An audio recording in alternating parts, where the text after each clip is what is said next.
Eto, dragi moji fudbaleri, prvo da vam se zahvalim svima što ste došli u velikom broju, da se zahvalim i organizatorima, sportskom udruženju Srpska Sparta, koja je to drugi put sa nama ovde ove godine 2025. A turnir se naziva Memorijal Mića Kičkila. Svi ovde koji živite u Margiti, a i u gradu znate ko je bio taj čovek i u čast igramo danas fudbal i igrat ćemo još dugo godina.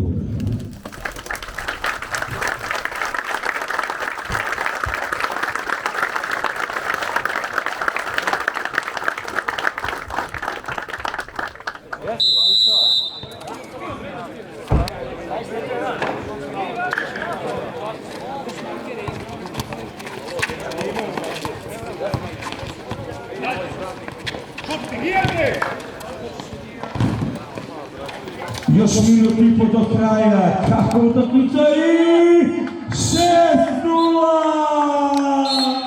Kraj utakmice! Kapa Vareto Bara, osvaja turnir! Preobraženski Memorijal Mića Kičkila! Bravo za sportsko udruženje Srpsku Spartu, za sve sponzore! Jedan veliki aplauz za našu Katarinu. A treća ekipa su Margosi, idemo, Aco! Tako je, svi, jedan po jedan medalje ide. A drugo osvojeno mesto na preobraženom turniru u malom fudbalu pripada ekipi Rosaneri!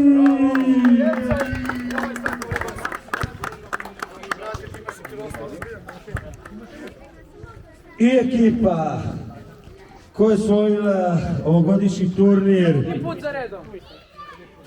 preobraženski turnir u malom fudbalu, Memorijal Mića Kičkila je Kapa Bara Vareto!